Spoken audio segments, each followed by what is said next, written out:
Hey everyone, welcome to a deep dive on brand strategy frameworks. Yeah. So a listener reached out. They really want to understand how to figure out, assess a brand's ability to drive value. Okay. And they share this brand strategy frameworks.pdf with me. Hmm. And I think it's a great place to start. This is going to be fun. This stuff gets really fascinating. It's like we're going behind the scenes, Right. and figuring out how successful brands do what they Yeah. do. Yeah, absolutely. Like understanding how customers perceive a brand and then how that, turns into tangible value. Sure. So this document really, it lays it all out. It does. Okay, Yeah. let's jump in. The clock model. Okay. This is the first thing that I saw, and I love it. I'm a visual person, Yes. and so this just lays out every customer interaction with a brand Yeah. as if it were a clock face. Mm. It's so clever. Oh, it really is. And the thing about the clock model that I really like is that it forces you to think beyond just the obvious. When you think about customer touch points, you think of ads, you think of website. Sure. But this is like every interaction from the moment Right. a customer maybe hears about the brand to ongoing experiences. Exactly. With the product or service. Yeah, and they give this example, Divvy. It's a company, Okay. and they use all these different things. Mhm. Advertising, trade shows. They even talk about financing options and user reviews. So it really is that 360. Absolutely. And it's once you have that full picture, then you can start to see, oh, where are our opportunities? Yes. Where can we improve? And so the document goes into, they call it a brand audit. Okay. Which really helps you kind of dissect, okay, what are the positive, what are the negative associations I see. that people have? And so for Divvy, Yes. the positives were that they're modern, smart, and technology-driven. Right. But some of the negatives were, they're perceived as small. They've got a limited offering compared to a traditional bank. Yeah. So it's all about getting down to the nitty-gritty of what do people think. Exactly. Yeah. Yeah. Okay, so then we get to brand identity. Yes. I love this section. Yeah. So break it down. Okay, so it breaks it down into three parts. There's brand essence, Okay. core identity, and then extended identity. Okay. And so each of these just adds a deeper layer to Yeah. the brand's personality. Okay, so brand essence, that's like the soul. Yes. Yes. Soul, the heart, the core idea. Yeah. Yeah. And then the core identity is like the fundamental elements, Right. the things that support that. Yes. Okay, and then the extended identity is that's when we're getting into the personality and the visuals, Right, and even the product themselves. Exactly.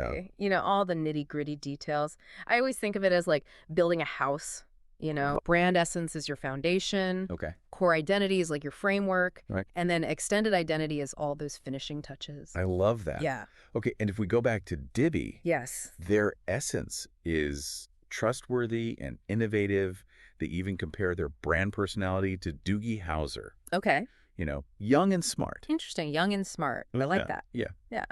And then their core identity focuses on, spend smarter Yeah. and deliberate. Right.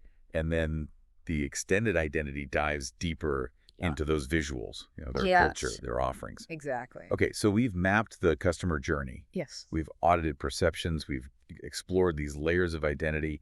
It's amazing how this all comes Yes. together. How do we actually put it all into action, though? So that's where part 4 of the document comes in, bringing your identity to life. Okay. And so it really emphasizes that you need a concrete action plan because it's not enough to just define it. You've got to figure out how to bring it to life. Right, how to really make it resonate. And they give some great tips, focus on specific points in that customer journey, provide evidence, anticipate objections, Yes. think big picture, how does it all fit together? Mm-hmm. Yeah. And they even say think outside the box when you're presenting this, do a slide deck, a video, really make it engaging. This is cool. I feel like we've already covered so much. No, We have. totally. No, Just getting started. I know it really speaks to how comprehensive this is. Yeah. But what's resonating most with you? I got to say, Yeah. that clock model, Yes. for me, it just clicked. Yes. It's so simple, but so powerful. It is. It is. I can already see myself using that to, look at different brands that I interact with. Yeah. What about you? What's standing out to you?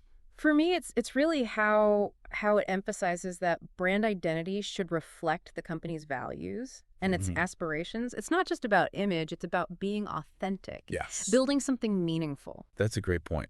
I Yeah. feel like we've laid a really good foundation here for Yeah. understanding brand strategy. Yes. Well, what's next? All right. So now we're going to shift gears a little bit. Okay.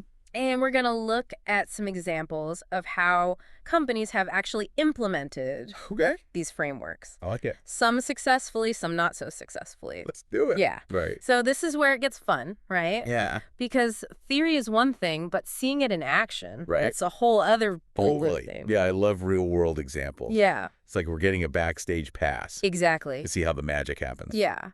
So what do you think are some of the biggest challenges Okay. that companies face when they're trying to actually put these frameworks into practice? Well, I would imagine communication is a big one. Like, Oh. you can have the best strategy in the world, Right.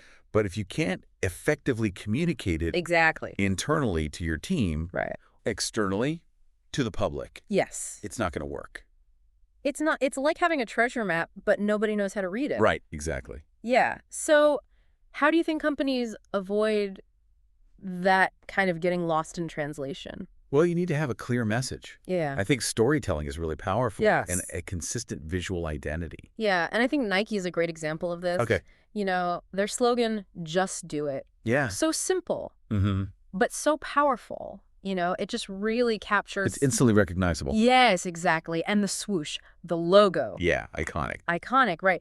You see that, you know what it is, and they reinforce it across all channels, It's everywhere. websites, social media, ads, retail stores. Like they've created their own world. Yes. You know, and when you step into it, Right. you know what to expect. It's seamless. It is. It is. I think another really crucial aspect of this is making sure that your brand identity aligns with your actions, right?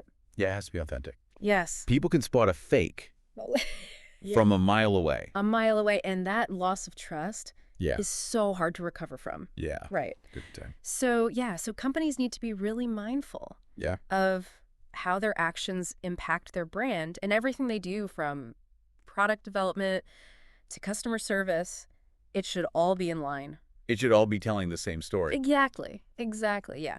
So let's say a company's done all the work. Okay. They've mapped out the customer journey. Mm-hmm. They've done the audit. Yeah. They've got their brand identity. Mm-hmm. They've even developed a plan Okay. to bring it to life. Right. How do they know if it's working? Yeah. How do you measure something like brand? Yeah, because that is the question. It's essential to measure the effectiveness, Right. right? You need to know if you're on the right track, Yeah. if your efforts are paying off. So how do they do it? So there's a bunch of different key metrics that companies can track. It depends on their industry and their goals. Sure. But some of the most common ones are things like brand awareness, customer satisfaction, Okay. market share, revenue growth. So you're looking at the big picture. You are, yeah. And if you see positive movement in those areas, Yeah. it's a good indication that it's resonating. Right. Okay. But the thing is, you know, brand building is a journey. It's ongoing. It is. It's ongoing. It's not a one and done. All right. The market's constantly changing. Sure. Consumer preferences change. Yeah. New competitors pop up. Okay. Right. You know? So you got to stay flexible. It's like sailing a ship. It is. You got to adjust your sails. Right. Constantly adjusting. Right. To Exactly. stay afloat. And speaking of adapting, Okay. one of the biggest trends we're seeing right now is the rise of purpose-driven brands. Oh, yeah. I've been hearing a lot about that. Yeah. Consumers, especially younger generations, they're looking for brands that stand for something Right. That align with their values. beyond just profit. Exactly. So it's not just about selling a product anymore. It's not. It's about the story, the Yeah. emotional connection, Making people feel like they're a part of something. part of something bigger. Yeah. Exactly. Yeah. And so those brands that are able to tap into that, they have a competitive advantage. Right. It's like creating a tribe. It is. It's like a community. Yeah. Of loyal followers. Yeah. And that's really powerful. Okay. So we talked about bringing that identity to life, Mm-hmm. measuring it, purpose-driven branding.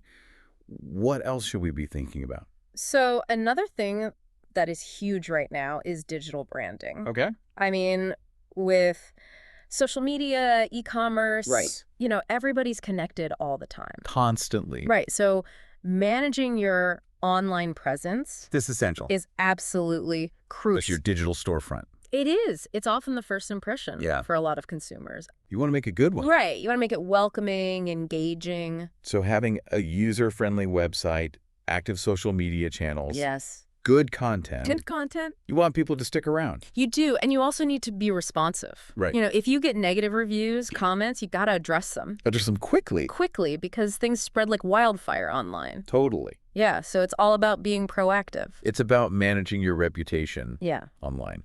exactly. And another key aspect of digital branding is SEO, Oh, yeah. SEO. search engine optimization. Yeah. The magic of making sure people find you Yes, making sure you show up on Google. on Google. Yeah, when people are searching for things that are related to your brand. Right. So optimizing your website, optimizing your content, so you rank higher. Because if you're not on the first page, Right. do you even exist? Pretty much. Right. Right. Visibility is key. Okay. Yeah. So we've talked about bringing that identity to life. Yes. Measuring it. Mhm. Purpose-driven branding. Right. This ever-evolving world of digital branding. Yeah. That was a lot. It was a lot, but I think the takeaway is that brand strategy, it's not static. It's a process. It's a process. Constantly evolving. Constantly evolving. You have to be willing to adapt. You do. You have to stay curious. It's a puzzle It is like a puzzle. where all these pieces Right. have to fit together to make a picture. Yes. But then sometimes Right. new pieces emerge. Exactly. Right? And you have to adjust. You do. And that's what makes it fun. It keeps it interesting. It does. It's a constant challenge. Right. Yeah. But at the end of the day, it's about building connections It is. between brands and people. It is. Exactly. Okay, before we move on to the final part, Okay. let's recap. All right. So we looked at real-world examples Mm-hmm. of brand strategy in action. We talked about the importance of clear messaging, Yeah. aligning your actions with your values. Mm-hmm. And then we dove into digital branding, Yes. managing your online presence, SEO, All that good stuff. all the good I stuff. feel like we've gotten a really good understanding Yeah, of how to apply these frameworks in a practical way. absolutely. Okay, what's next? So in the last part of our deep dive, Okay. we're going to look at some emerging trends in branding. Right? And we're going to wrap up with some final thoughts Okay. and some resources I love it. so you can keep exploring. Let's dive in. Let's do it. Okay, final part of our brand strategy deep dive. Yes. We've learned a lot, Yes. but what's next? Mhm. What trends are shaping the future of branding? Well, one that's really gaining momentum is personalization. Okay. Consumers today, they want brands to know them, Right. understand their needs, Yeah. offer tailored experiences. Yeah. It's not one size fits all anymore. Right. It's like one size fits none. Exactly. Yeah, yeah. So we're moving away from that mass marketing We are. towards this more personalized approach. Yes. Yeah. But how are brands doing that? So technology Okay. is a huge part of it. Yeah.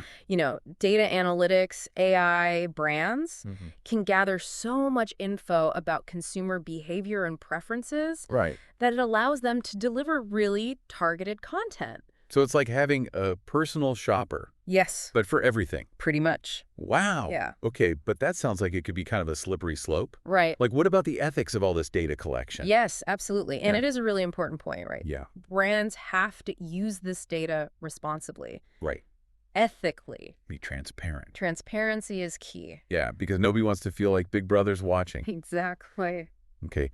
What other trends are we seeing? So another one that's actually kind of related to personalization Okay. is the rise of micro-influencers. Oh, yeah. So instead of partnering with a big celebrity Right. with millions of followers, Right. brands are working with people who have smaller, Yeah. more niche, but really engaged audiences. I haven't seen that a lot. And it makes sense because those influencers have a more authentic connection with their followers. They do. And that's valuable. It is. So it's about finding your people, It is. your tribe. Exactly. Yeah. Okay.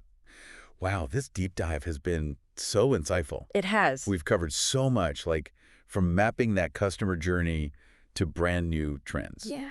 What are some key takeaways you hope our listener walks away with? I think the biggest one is that, absolutely, at the heart of any good brand is understanding your audience Yes. and delivering value. This has been fantastic. Thank you so much for walking us through this. Oh, it was my pleasure. And listener, you know what they say, knowledge is power. So go out there, use these insights. Until next time, keep diving deep.